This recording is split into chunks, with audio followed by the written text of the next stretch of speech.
This is the Hofstra Radio Alumni Audio Yearbook, Volume 2, and today is January 31st, 2024. Please tell us your name and the years you were at Hofstra Radio. My name is Jon Lane. I was at Hofstra Radio between 1991 and 1995. Okay. Well, John, thank you so much for coming back and doing another interview with me. Just before we started to record, you mentioned it's been about 3.5 years since we did the first of these interviews, and that doesn't seem possible at No, it all. doesn't. It's you blink and everything between us graduating and working together at the radio station and watching our kids grow up and everything. It's really hard to believe, but it's true. Time really does fly. Yeah, yeah. Well, hopefully you've held on to a few memories. I'm sure you have, and some good stories. So we'll get into that in just a second, but just let's remind the audience of the titles or positions you had at the station. I'm a sports director, the lead sports announcer, and spent some time as rock producer my senior year. Okay. Okay. So I remember very distinctly when you came in and we talked about that at length of you joining the station and getting involved with the sports department. But what made you decide to run for sports director? Well, sports director, I first became a co-sports director, and Uh-huh. it was at a time when the sports department was in a period of transition. So during that transition, the opportunity opened up to where I was offered a promotion. And I saw it as a challenge, and it's like, all right, we can only go onwards and upwards from here. So that's when I accepted the promotion, and it was sky was the limit from there. Hmm. So who were you co-sports director with? His name was Bill Cusack. Mm-hmm. Mm-hmm. Do you mind talking about that time period for those who weren't there at the time? No, not at all. It was a time when, as a freshman, I joined the sports department, and the director's name was Jay Brayman, who, for Mm-hmm. what I remember, he did a really good job. Yep. He was his generation came right before our generation, and after the door was open to me between freshman and sophomore year to take some announcing classes, I was surprised how quickly I was able to move up the ladder working on the J. Out of the blue, he just asked me, "Would you like to go with me to cover a tournament in San Francisco?" And I Wow. said, "San Francisco?" And he goes, "Yeah, it's the University of San Francisco. Basketball is taking part in a tournament there." And I go, "So basically, you and I, we go to USF, we call the games, and it's whatever we want from there." And he goes, "Yeah."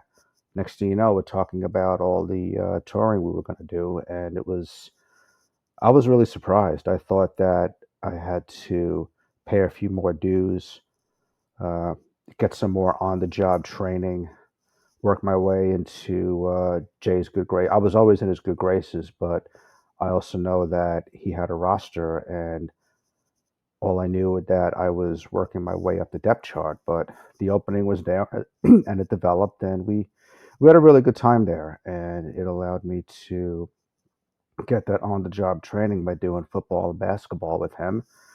Then he left, and for whatever reason, we just found ourselves in transition. I think there was a lot of things we had to figure out in terms of programming, who was to be preempted, why they were being preempted, how often they were being preempted, and if they felt it was happening too often, we had to figure that out. So there were definitely a lot of things to untangle, and I'll never forget Susan calling me into her office, and she said, "I know things have been rough lately. Why don't you and I let's talk? Let's just talk, get things off the table." And I felt really accepted. I mean, Sue Mm. from day one, she was a mentor. She was tough, but she really, really did it for your own good, and it wasn't lip service. She knew exactly what she was doing, and there was a reason behind everything, even if I guess it was tough love, you could say. So we Yeah. hashed a few things out, and whatever anxiety I had about taking the position when I still thought I needed more experience, she reassured me that it was my time and we were ready to roll and enter a new phase. So I thought back then, all right, it's time to get started. Let's pull everybody together and not feel like we're on islands among themselves, and they make the very best of it. And Mm. that was the start, I think. That was the start of the rebuilding of the sports department, and it really took us to new heights. If you could remind me, I guess that your freshman year when you joined and were working at the station, and Jay was the sports director. Do you remember anybody else who was doing games? Because my memory of that time is that the sports department was kind of on the smallish side. There weren't many people calling games Yeah, or doing updates. yeah, you're right about that. I was one of the few during updates.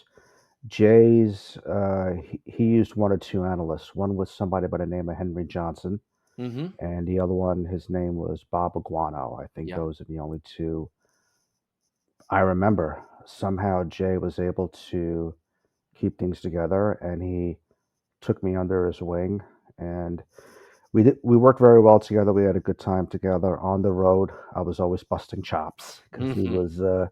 he was very easy to rile up, and I say that affectionately. So I'm like, okay, I mean, I remember a time we were flying home, and from it might have been San Francisco, and the in-flight movie had some sort of I think a sport goofy cartoon, and that's my type of humor. He was learning how to ski, and I'm just having a really good time with it, trying to get Jay, and Jay's just sitting there all grumpy and tired and grouchy. And I eventually told him, I'm like, Jay, this is hilarious. You're never too old for this. Boy, you're a stickler. What a grouch.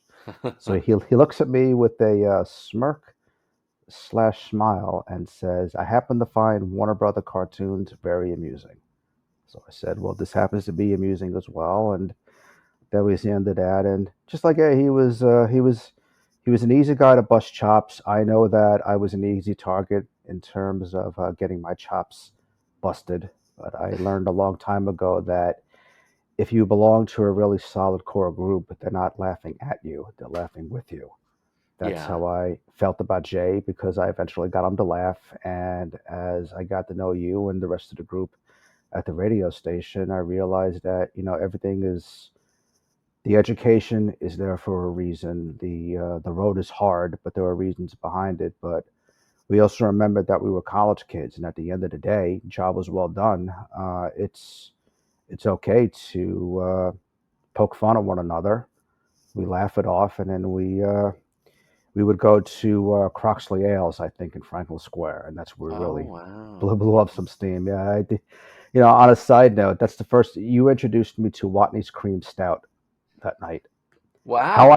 How I remember this, I don't know, but it was it was during my senior year, and we all decided to go out, and it was one of many outings where sports, music, news, every department, we were together. We were as one. We were united, and you very kindly asked me to do you a favor, and you handed me money. The first round was on you, and the place was a little loud, so I remember you saying Watney's Cream Stout. I Oh. don't know how I remember that. I just remember random things. So that was, yeah, That's why we're doing this, right? To e- remember those things. And I remember going to exactly. Croxley's. I remember the event, but I did not remember that detail. So that's cool. That's Yeah. nice. Um, yeah, I want to go back a little bit to talking about like the sports department generally. That over the various generations, there seems to be a theme that the sports guys or the sports group, as it more likely is now, tends to be a little bit insular. That people are competing for airtime and to call games and do updates and things like that. But there's also a sense of camaraderie and healthy competition. And I think you were very responsible during your time for bringing that spirit back. Because again, there weren't many people in the sports department, and I feel like you brought a bunch of people in, as well as that spirit of, "Hey, we're going to have fun. We're going to work hard. We're going to do this." Do you mind talking about that a little bit?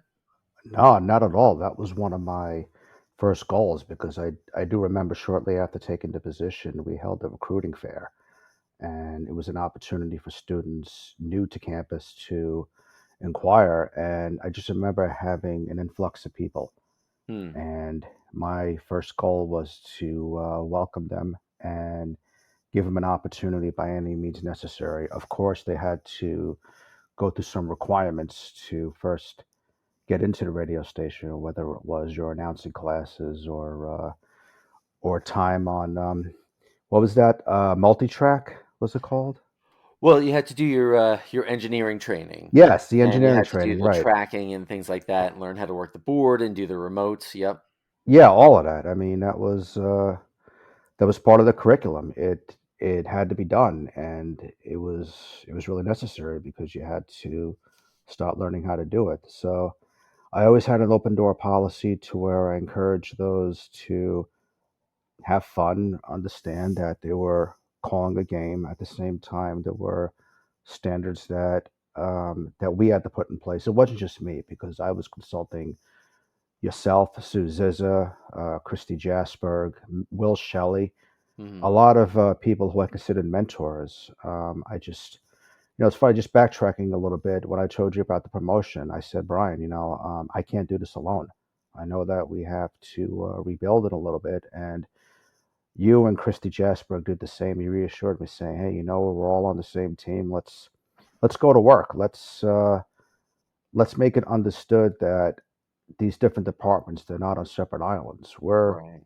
We're one community." And it was through our efforts to make everybody feel that, yeah, we are one community. So it was the rebuilding program was a good start. Then eventually Bruce came on and he introduced me to one of many of his catchphrases, and that was quality control. Mm. And that's when he felt that standards had to be even more elevated than they were. So once he was fully settled into the position, it wasn't exactly an open door policy. You had to earn your way, and I know that a few guys who I was mentoring, they were disappointed to hear that, but I told them that's the way Bruce wants to do it. I know it's tough, but at the same time, I told them keep pounding, don't give up. There are other ways you can get an education. That because that's why you're here. You can learn in the trenches.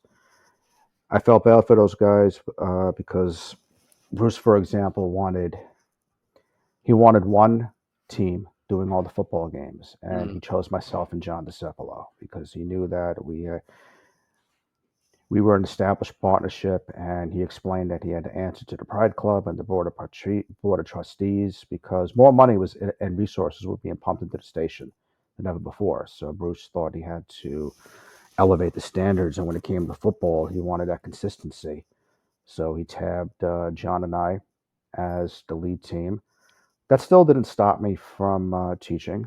I mean, we've talked about Lon Samuelson in the Yep. past, and Lonnie, I love you. That's the best. I heard the podcast about he was all excited about his first game, and then my immediate response was, "You mispronounced somebody's name wrong." I even wrote him. I go, Lonnie, I do remember saying that. I do regret it. That is not me. Later in the podcast, you're going to ask me what I would tell myself years from now, and that's one of them. I Yeah. would always it would always be positive reinforcement, but Lonnie, if you ever listen to this, I love you. I think the world of you, and I bring you up because he was the first one who John and I really took under our wing, and it Yeah. was great. I mean, sure he had to pay his dues, sure he had to run errands and set up the equipment, and he had to learn by watching and listening. But he made it fun. We made it fun. Our road trips were pretty epic, and the games that he got to shadow us were pretty exciting too. So it was another chapter in my book of memories. And after I graduated, Alon was able to move up and accomplish great things too. So Yeah. I think more than ever, I was trying to set a baseline, Yeah. create a foundation to where I left Hofstra Radio better than it was when I first started. I want to try to place this in time a little bit. So when you and John DeCepolo were doing the football games, probably would have been fall of '94. I want to say. Does that sound Uh, right? yeah, fall of '94. That was my I was graduating in May in '95, and John Right. graduated December in '94. So yeah, that was it. So I want to place that there because you started at the station when we were still in the basement of Memorial Hall, and the timing of it, you may have been there when Jeff Krause was there, I'm not sure, but you were certainly there when, in the old station underneath Memorial Hall, and then you were part of the station once Bruce came on in January of '94, and then continued for some time. So I was wondering if you would mind kind of filling in the blanks. Were there differences in the way the sports department was perceived or promoted or funded between those different eras? Do you remember feeling a difference in the way that sports was considered during those time periods, or was it I pretty much do. consistent? I do. Yeah, I mean, I was there when Jeff was there, Yeah.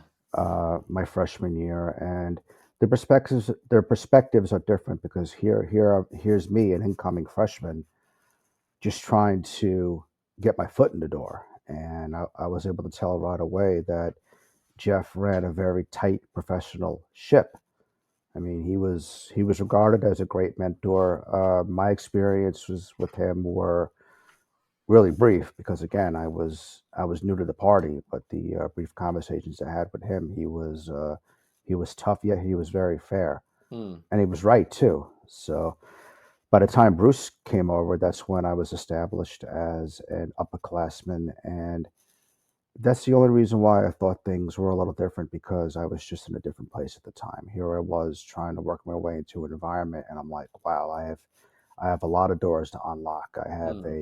I have a long way to go because you have an establishment and you have Jeff with pretty high standards running that tight ship.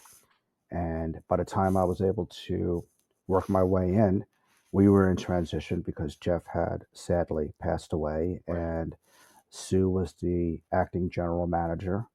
I was still learning from her. We were still learning off each other. And by the time that chapter was closed, he was Bruce, and the new sheriff was in town. He had his own visions of quality control.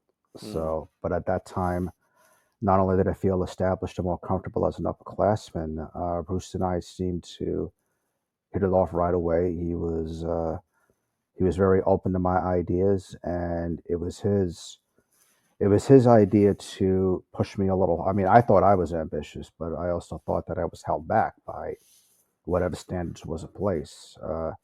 He changed the story. He changed the story when he said, Jay Wright's being introduced as new coach of the Hofstra basketball team. That's great. What are your plans? We'll tape some interviews, work around the established programming that's already set. Puts his head down, smirks/smiles, and asks me, "What do you think about getting this on live?" And that was that was next level right there. That's what, as I'll probably explain later, that's what took us into the stratosphere, not as a sports department, but as a radio station as a whole. Hmm. So, do you feel like I get the sense from yourself and others that there was more of a push to support the sports department once Bruce was getting established there? Do you think that's coming from Bruce himself? Is it coming from the university? Is it coming from the trustees? Is it all of it? What is your sense of the change in perception about the station and the sports department during your time? I think it was all of it and Suziza. She's the one who really got things started with having that sit down with me and reassuring me that we do want to work with you. You want to be let in, let us in too. So she was a big part of that as well. I mean, not only as a stern educator, but somebody who really cared about about your future and where you think you were going in the business. For whatever reason, it seemed that funding and resources were elevated. I don't know who Bruce knew or who he spoke to or what he said, but I will tell you this. The same year, 94, 95, when John and I were doing football, I heard from a friend that Dean Lynch is big on sports. He was a big Uh-huh. fan of our work, and he offered John and I a place on the bus to go to the games with the cheerleaders. So that ended up saving us a lot of money. Hmm. Now there were times when I think it was Delaware where me, John, and Lon, Delaware and Bucknell, we actually went on our own, but these other these other places. I ended up being introduced to Dean Lynch, and to reiterate, he was a big fan of what we were doing, and he goes, "Yeah, we're all going to the same place, so hop on board. It'll save you a lot of money on the budget." And it was another open door, Hmm. and it was great to hear that we had yet another ally. We had yet another ally on our side. Hmm. Um, uh, this may or may not have been something that you thought about as you're joining or getting ready to join, but as sports director, you've got to deal with budgeting issues and money for travel and for equipment and things like that. And I'm guessing at the time they're probably getting phone lines, right? Or ISDN lines. Like Phone what was lines, your sense of yeah. like the management part of being sports director? Management part, the budgeting was very simple. I think it was either Sue and or Bruce who gave us a limit on what to spend each day. So, of course, John and I interpreted it as having a cheap breakfast, cheap lunch, and an expensive dinner. So we didn't go over budget, and we submitted our receipts. Sue okayed it. We brought it down to accounting, and that was the end of that. The other part of it about getting phone lines established, that's when I would have to inform the visiting sports director that we were coming to town. He would say, "I appreciate the heads up. Here's your place in the press box. Here's what you have to do to set up. You'll have a working phone line. If you run into any issues, don't hesitate to reach out." So Mhm. it was pretty simple.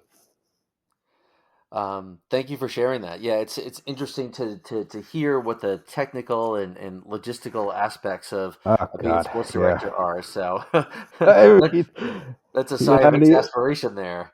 and that's why I mean, on one hand, technology today could drive me nuts, where you can't connect to Zoom and you don't know how to start it, and so on and so forth. But you know, back then we had to deal with analog. We had to deal with plugging everything in and doing everything over a phone line.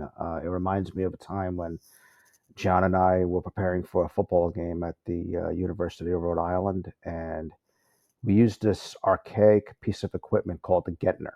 If you remember Oh that. yeah, Oh yeah. God, it was not working. Nothing was working, and time was moving very rapidly before we had to go on the air.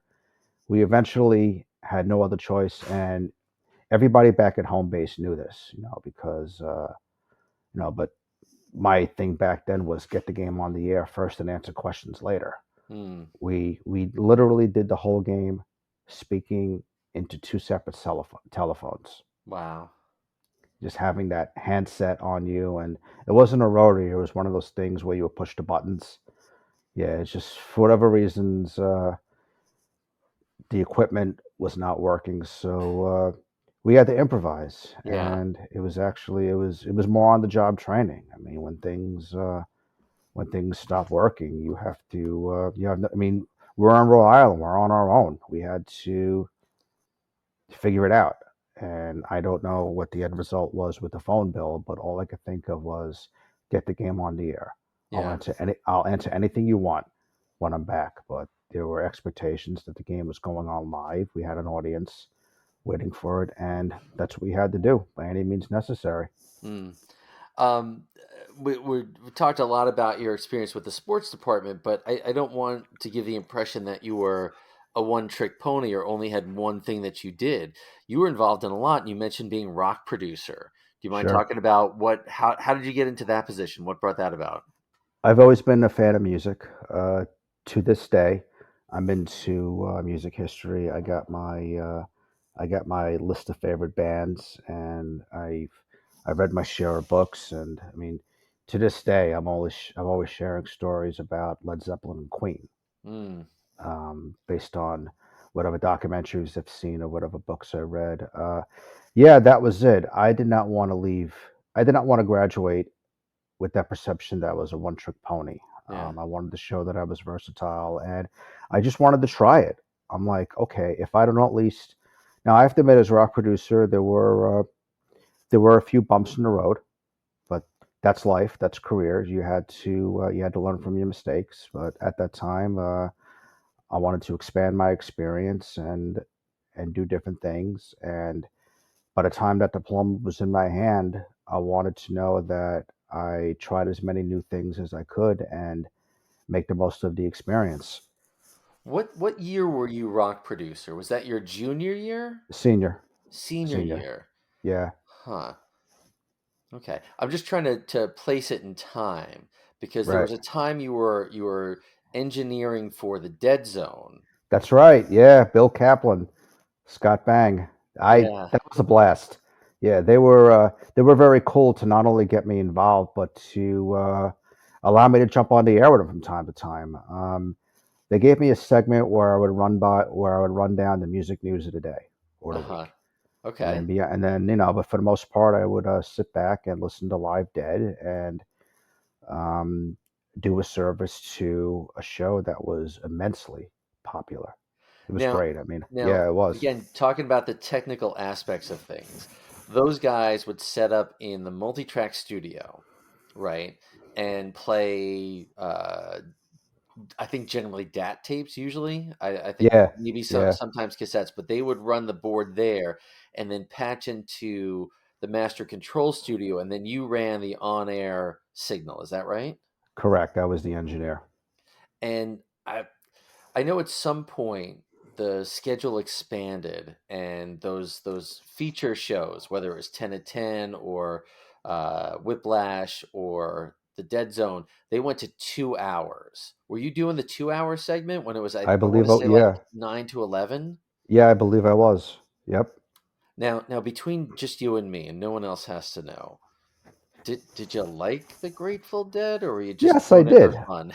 I was not a deadhead. Bill knew it. He would even mention on the air, but he was besides him being a wizard, he was great to work with, and he was open to new ideas. And like I mentioned, I wasn't a deadhead, but I did enjoy sitting back and listening to classic rock. A lot of it on the chill side, and a lot of it that went long. So those guys had chances to prep what they wanted to talk about, and when they gave me the heads up that they were going to bring me on the air with them, I had time to think about what I wanted to say. It's an old cliche, but it was another feather in the cap. Yeah. Knowing that I wanted to do as many different things as possible, and I'll always be grateful to Bill and Scott Bang for giving me that opportunity. Hmm. So the executive board wants some assurance that during the dead zone, everyone was completely 1000% sober and above board, and everybody was behaving in ways that the Federal Communications Commission would sanction. Yes. Yes, everybody was on their best. Everybody was on their best behavior. Yes, Absolutely. I'm sure. I'm sure. So you did that for how long did you do that? Was it just a year or was it longer? Probably a year. Okay, Probably. and Yeah. then you were a rock producer after that. Yeah. Yeah. That was my senior year. Hmm. Just and at the same time, Bruce kept me on as the lead sports announcer. John DeCepolo became sports director until he Hmm. graduated in December. But he wanted that continuity. So by the time it was basketball season, that's when a lot more doors were open. But Hmm. for football, it was a combination of his philosophy and I think the expectations of the board of trustees was to have that one announced team for continuity's sake. And there were times when John did play by play and I did color. It didn't matter. Bruce goes, whatever you guys want to set it up, you do it. But he wanted the same two guys on football, and that was it. And then during the Hmm. week, I would learn the rock producer position trial by error. I was kept honest when it was necessary, but all of it was an education, and Hmm. I'm glad I was able to give it a try. Yeah. During that time period, there were a lot of commercial radio stations that were playing a lot of the music that we were playing previously, and you can call it grunge music or college Yes, rock or whatever it is. All that stuff became mainstream. The Nirvana, Pearl Jam, Smashing Pumpkins, Soundgarden, all that kind of stuff became mainstream on commercial rock radio, and not just K Rock and BAB, but even PLJ and Z100. And so around that time, there was a policy instituted about no singles. that's right. Was that during your regime? Because it wasn't just the rock show, it wasn't just the Oasis, it was Airwave and a Yep, it number of was other my yep. programs. What do you remember about that? During the whole time I was there, I'll never forget Dave Koenig, who was a very good friend of mine, and yet another ally. I think he was lead announcer or chief announcer, whatever the Hmm. title was at the time. Also an ally, loved doing sports. I'll never forget the time he and I called the baseball game together, Oh, and it was nice. great. It was great. I mean, I enjoyed working with new people. Dave came up with the slogan for the Oasis: "The names you love, the songs you never hear." Oh, wow. And Yeah. yeah, that was yeah, it was in the rule book. We had to abide by it. And I remember during a meeting, Sue was sitting in on it, and I just mentioned, all right, what if we were to play a song that's a single, but it's been taken out of rotation? And she goes, you know what? If it's not being played in this area, it's being played somewhere. Hmm. Even if you haven't heard it on local radio in a while, it's still being played throughout. So let's just stay true to our policy of what became 20, 25 years later deep tracks. Hmm.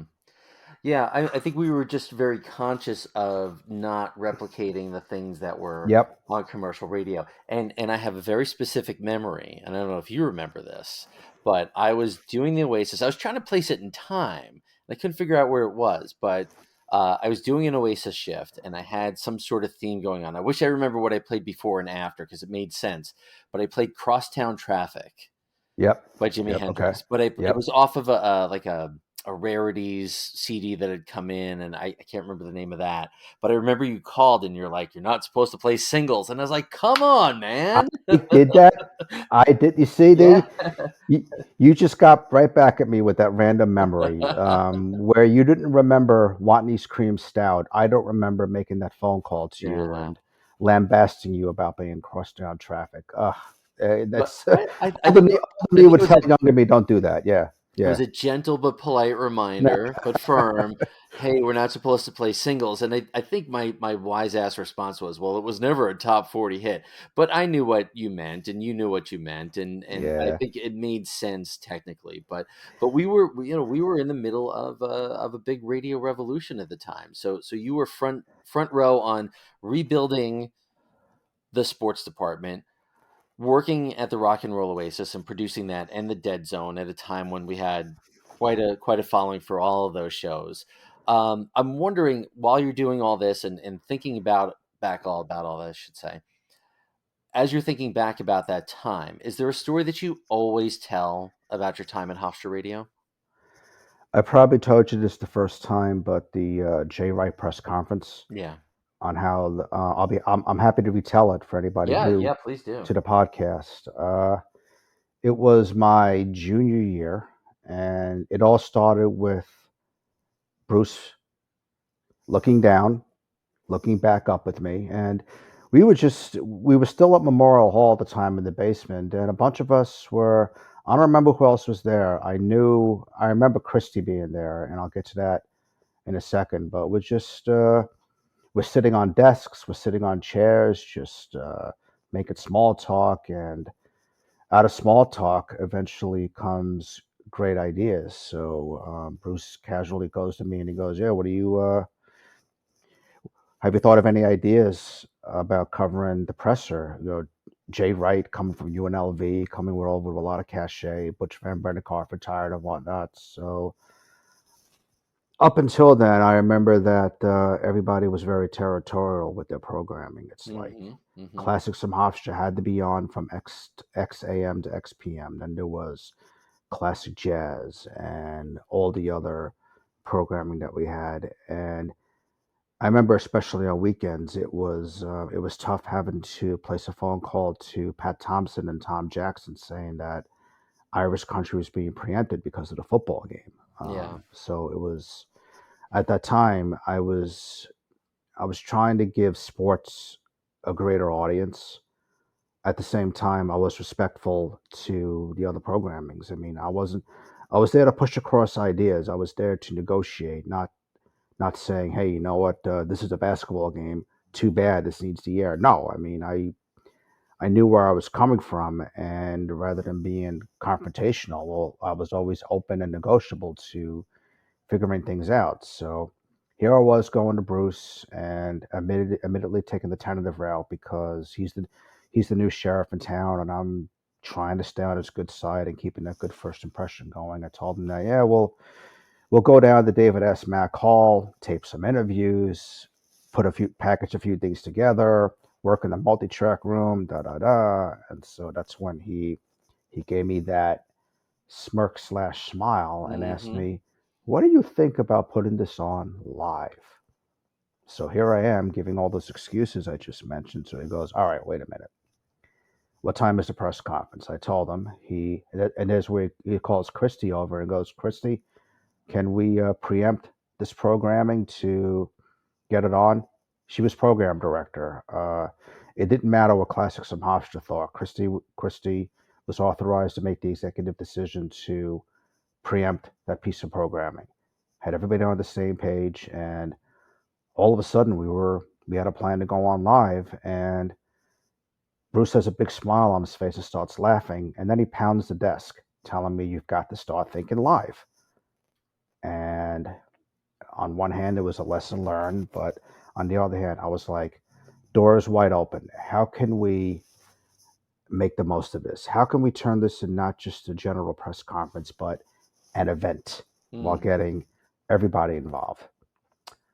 I don't remember if John was a part of it or not, but I do remember getting everybody involved. There were other guys from the sports department. Lon was definitely involved. I'm like, Lon, this is your opportunity to go on the air and just be yourself, give the analysis, and so Mm. on. Who was the man to make everything work with the Marty? And technically, Mm-hmm. it was Bill Kaplan. That's why I Yep. called him the Wizard, because you tell him what to do, he'll get it done, he'll figure it out. Dave Dave Mock, God rest his soul. Yep. Um, he was the host because it was a sports slash news event, and Dave was the guy who would able to, he was able to carry that mantle and carry the show better than anybody. He was enlisted. You had him, you had Bill, you had Lon as the protege.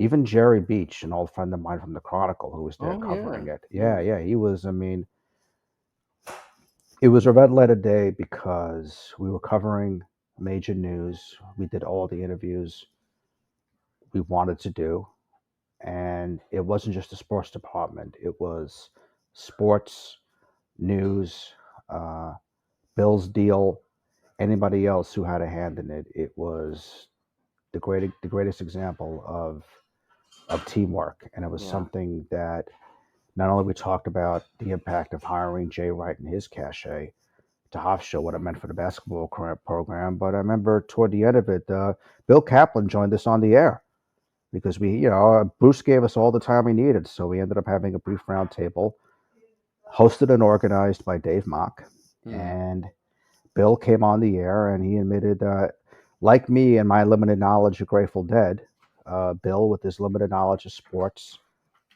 he was involved. He had something to say, and he made it work. It fit in seamlessly. So, Mm. yeah, that was the day we climbed aboard the rocket and we were headed straight for the top. Mm.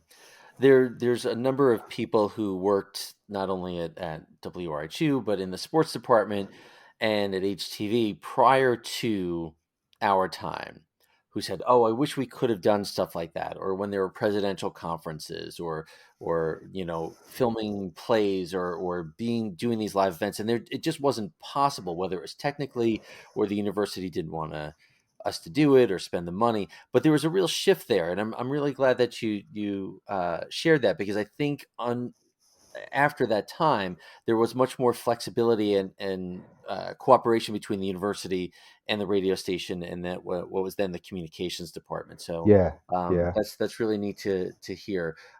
Thinking about your stories from the station, is there something that you've forgotten about or rarely get a chance to tell that you wouldn't mind sharing? yeah. Two things actually. I was able to work election night Mm, as a senior. Now, even before that transition period, we discussed election night was always a big deal. When Dave yeah, Mock was running the show as a community volunteer, it was a major deal. he was the best. And great worker, great mentor, and more than anything else, he was a real good friend. Amen. Amen. Really good friend. Just a guy who I'm going to miss forever.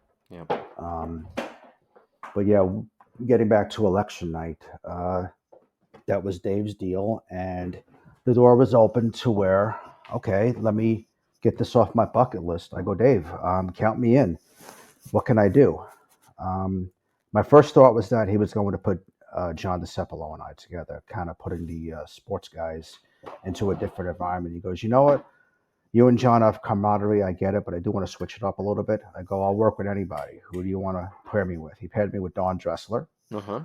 and he sent us at the Nassau County Board of Elections, and all we did was just set the scene and read off the latest results. So yeah, that was something which I don't talk about too often, but it was a lot of fun and it was completely different. I enjoyed working with Dawn Were since were day you one. calling reports in over the phone? Were you doing a remote or a Marty? What were you doing technically?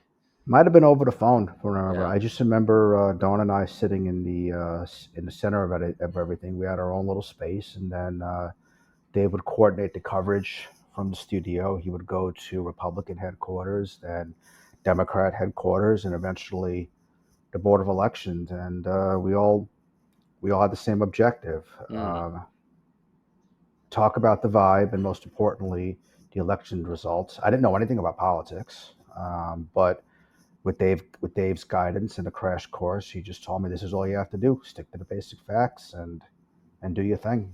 amazing. That's very cool. Yeah. The other thing was, I remember I remember putting together a show on Rick Derringer, Mr. Rock and Roll Hoochie Coo. Uh-huh. He was playing a local show in Oceanside, and another guy I brought on board for sports, Tiny, if you remember, Sure. Rob McCullough. Rob Rucula. I'm friends with him to this day. He lives in Indiana, so it's years since we've seen each other, but we do keep an occasional touch. He was also a classic rock and hair metal glam rock nut, just like me. And it was an opportunity to. Well, it was funny. The band opening for Derringer that night actually called us and said, "Hey, would you want to come down and do something on Rick Derringer Sheeta's show?" So that's when I came up with the idea that Tiny and I would host a show live, and we would segue to clips of our interview with Rick backstage after a show. So another cool experience and another learning experience at the same time. Wow. This is one of those questions that I usually do later on, but when you started at the station, when you first showed up and we got you in that summer announcing class, could you have imagined any of this happening? No, not at all. I Uh, mean, I was. It all started when I was asked to go to San Francisco, yeah. and little did I know. And then the following year was Santa Barbara in December, just to call a basketball tournament. It was, yeah, I admit we were young, impressionable college kids having a good time, but we were trained to believe that, all right, when it's time to get down to business, we have a job to do. We represent ourselves, the radio station, and the university. We have to make the best presentation we can, and we took a lot of pride in doing that too. And it's a credit to you that you were always open-minded and said yes to things. You've Yeah, mentioned some of these trips and some of these events. Is there a song? Is there a game? Is there a season that, in your mind, defines your time at Hofstra Radio? I it has to be my last football game and my last softball game. Hmm. Senior year, we football still had a chance for playoffs. The hopes were damaged when they lost to Townsend State at Hofstra Stadium. I was play-by-play for that game, and Wayne Kripek caught a touchdown pass that gave Hofstra the lead. It was called back on some holding penalty on the offense, which John and I, in no uncertain terms, disagreed with. They ended up losing that game, but it's like, okay, now we get to go to our arch rival Delaware, and a win would give us an opportunity to maybe sneak into the one double A playoffs. Lon came with us on that trip. We had a barrel of laughs and a great time, even though I was putting him through the ringer. He Yep. knew it was for his own good. We had to climb a very steep hill of steps. Who was carrying the equipment? Lonnie was, of Yep. course. he had to All carry it. 85 pounds of them All at that 85 point. pounds of it. Yeah. I'm like, Lonnie, come on, man. You lift weights. You could do this. We've been in the rec center together. You could do this. So he did. He did it with a smile. The game was a classic. Wayne Corbett caught 5 touchdown passes, which at the time tied Jerry Rice's Division I AA record for most of the game. And it was during that game where Corbett was having a game for the ages, and we sensed that he was going to get a chance somewhere to make the NFL. And talked about him, a couple of other players, and their chances since it was one of those seasons for Hofstra football. And John and I eventually mentioned, you know what? Don't be surprised if the New York Jets, who have their training camp on campus, they're in their backyard. They need help at wide receiver. Don't be surprised if they say, you know what? We have nothing to lose by taking a look at this unknown who's already caught 3 or 4 touchdown passes and had an incredible season as a senior. Lo and behold, the Jets gave him a call, and he made the team and put together the career he did. He became a cult favorite. Yep. Absolutely. I'm on the Jets. So that game, it was 41-41. And again, going back to these random memories I have, some things you don't forget because we were that focused and calling the action. It was that type of game that really had you on the edge of your seat. The kicker, his name was David Ettinger, lined up for the game-winning field goal. He missed it. And that was the final football game I did. The final basketball game I did was at Drexel. Our first, and this is when we traveled with the team. My colleague at the time, his name was Roy Pincus. Sure. He took over the lead analyst role after John graduated, and his knowledge of basketball was exceptional. So he was a great fit. So we find out for the NAC playoffs. Back then it was the North Atlantic Conference. Our first trip was Maine. I'm like, all right, great. It's Maine. It's going to be cold and freezing and whatnot, but so be it. We flew to Portland and had the bus to Orono. Halfway through the trip, Jay Wright decides to have a practice at some random gym in the middle of nowhere, and there's snow all over the place. And it was a practice. He got it in, and it was interesting to watch, but we were a part of it. And the team actually defeated Maine on their floor, and we didn't expect it. So we're like, whoa, we're going to be on the road a little bit longer. And just like that, we had to scramble to make plans to stay in Philadelphia, where Drexel University is located. So it was fly back to either LaGuardia or JFK, go right in a bus, go to Philly. Wow. So we go there. We all have dinner. Jay was gracious enough to invite Roy and I to dine with the team. And we're on our way back to the hotel, and we're passing the Philadelphia Museum of Art. So all of us college kids are having fun. We're mock singing the Rocky theme. Yep. So then Jay orders the bus driver to pull over. And he goes, you guys want to act like clowns? You want to make fun? You know what? All of you off the bus right now. Even Jim Sheehan was kicked off the bus, and he had all of us run up the steps, just like Rocky. Wow. He goes, you want to make fun? Now it's my turn. All of you. Every single one of you run up those steps. But there was a method to his madness in hopes of inspiring the team to defeat the best team in the NAC at the time, whose best player ended up playing in the NBA. We called the game. Hofstra loses by 38 points.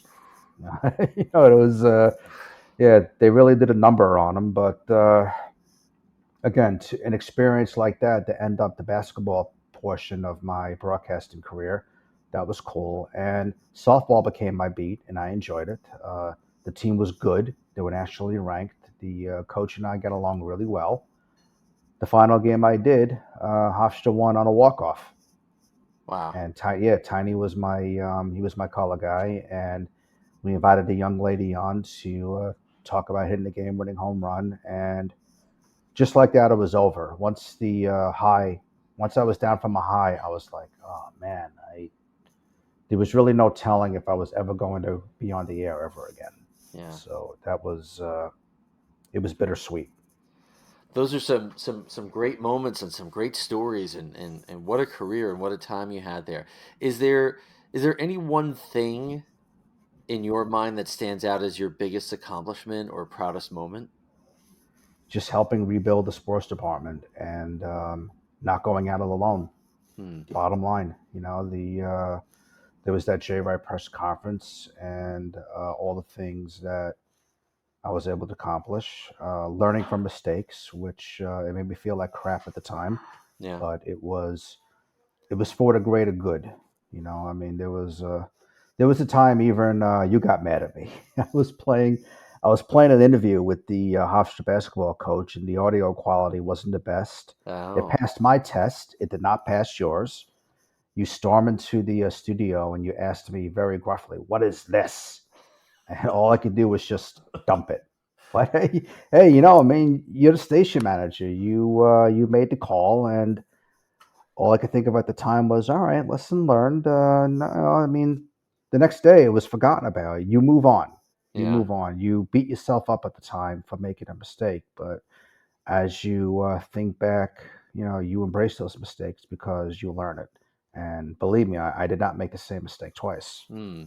So did my yelling at you or any other incident ever make you want to kind of step back from the station or do something else, or were you pretty committed? I was pretty committed. That time in Rhode Island when nothing was working, Yeah. I remember turning to John and I said, "I quit." Of course, it was the heat of the moment, but Yeah. it was it was tough. I was frustrated. John was frustrated, but we did some damage control and found a way. Neither of us quit. Yeah. Yeah, that's something to be proud of, to be sure, sticking with it. So frustrations aside, obviously you've made mention of, the sports guys giving each other grief, and you guys had a lot of laughs with the dead zone. And are there stories that make you laugh to this day? Are there particular things that always make you chuckle? Well, there was one during the Classics in Hofstra. I was engineering, and Tiny was training. He was That's how everybody got started by doing the Classics in Hofstra. And uh, besides some of the unusual tracks we would find, I mean, I think we played some random Metallica track in classical music form. There was one song which was really long and really boring, and that would put you to sleep. And then Tiny got on the air and said, "Well, I hope you enjoyed that as much as I did." I fell to the floor laughing. I had to because if Tiny would have seen me laughing, he would have bursted out laughing, and that wouldn't have been good. Somebody would have said something to us. I just had to hide myself, and somehow it's just little things like that. Yeah. You're you're allowed to be you. I mean, yeah, there's no question about it. We have to take our job seriously because WRHU was and still is. It's a real life working radio station, and there Yeah. are standards and practices, and we have an audience. Even though you're in college, I'm not saying you can't have any fun and enjoy yourself, but there's a level of professionalism that goes with it. Hmm. So I had to very briefly hide under the board so I could get the laugh out of me. Somehow Tiny kept it together. And I think I very quickly went to a promo, not a commercial, a promo. And Right. then that's when we just looked at each other and laughed. But That's yeah, and it great. was that. I mean, there was a basketball game, and John and I were the studio host and the engineer. We were either one or the other. We decided. I mean, John decided, hey, let's give some new blood an opportunity who didn't get to call any games during football season. Let's give him a chance. Let's throw him a bone. So we switched roles. Where I think I was studio and John was working the board, and it was late at night, and Bruce came walking in, and so our first reaction was, uh oh. Uh-huh. But you know what? He decided. Look, he decided this. He didn't feel like going home right away. So we were. He goes, "Yeah, I'm just here to hang out with you guys. I'm not judging you." And we were talking like we were at the local bar. Wow. Obviously, no beers were consumed, but that's how it was. Three guys just talking, hanging out, telling jokes while we were off the air and making it fun, having a few laughs. And I'm thinking, this is the general manager of the radio station. You know, he's our boss. I mean, if you do wrong, he's going to let you know about it. But at the same, but it was also him as a regular guy. Um, he was one of us, and that's one of the many things that I'm proud of and I appreciate about Bruce. God rest his soul. You know, Mm, and that's why he'll. That's he's another person like Dave Mock who I'll never forget. yeah, yeah, absolutely. Um, what do you miss most about your time at Hofstra Radio? That's simple. The people, the camaraderie that we had. I mean, shorter road trips. I mean, yeah, Yeah. I'm happy to say I went to San Francisco, Santa Barbara, and Denver among my biggest trips. But again, it did take me a while to fully fit in. I had to pay my dues. I had to take my medicine just like everybody else. But once I did, and once we were able to establish that feeling of community where sports, music, programming, polka, Irish, we were all together, that's when we formed some bonds. I Mm, mean, you and I frequently went to Rockaway to see Will Shelley's band play. yep. Yeah. There were times you did it before the sports guys were involved. Next thing you know, I was invited, and I was like, "Yeah, yeah, this is great. Let's go out and have a good time." There were uh, there were holiday parties at Sue Ziss's house, Yeah. and it was all of us. You know, it was just a really good feeling. It was a great group of people, and we all had a positive influence on one another. Mm, mm. Hypothetical situation: you get a call from the station, John Mullen or Kathleen Shortis, and they say we need someone to Yeah, come in and fill in for a couple of hours. One, are you doing it? Two, if you are doing it, what kind of show do you want to do? probably a rock show Mm, where I could play some more deep tracks. I would go through checks and balances at my organization first, which is what I had to do here. But yeah, I would do it. You know, I would have to somehow remember how to do it correctly. But right. I think the best way to accomplish that is simply being me, being myself, and telling stories like I'm doing right now. Wow. So you do a rock show. You wouldn't call a game?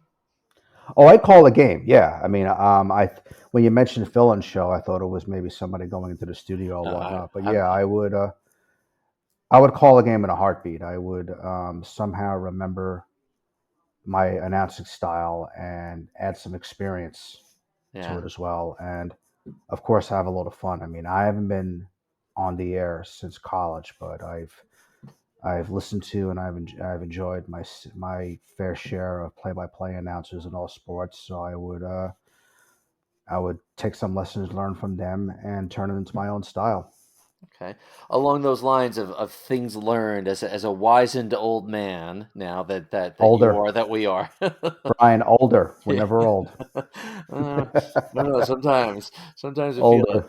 Um, if you could time travel back and talk to 18-year-old John, you kind of teased this before, but what advice would you give to your younger Just self? relax. Yeah. Relax. Just relax. Don't take it or yourself too seriously. It's okay to make mistakes and learn from them and have a good sense of humor. Knowing that if you do your part and you work hard and you learn and you especially listen and you're willing to pay those dues, a sign of respect is the share of banter.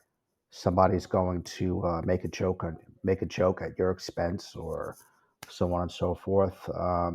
That's when you know you're in.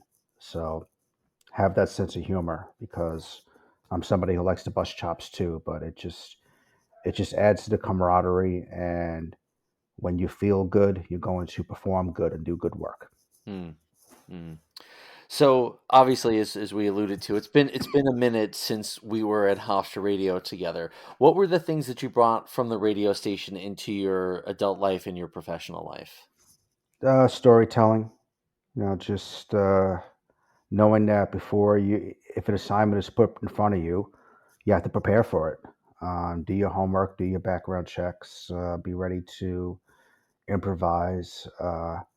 There is a big difference between doing live radio, where you have to work on the fly, and print journalism, where you could, where for the most part, not all the time, be able to collect your thoughts and write your story at the same time. My experience covering the Yankees, my my story is pretty much set to go, and then Mariano Rivera blows a rare save in the ninth inning. So all of a sudden, it's Control Alt Delete. You have to start all over. Hmm. Um, Covering a hockey game, your running story is set, good to go, and then the game is tied in the final seconds, and you're frantically preparing for overtime, where you have to create scenarios.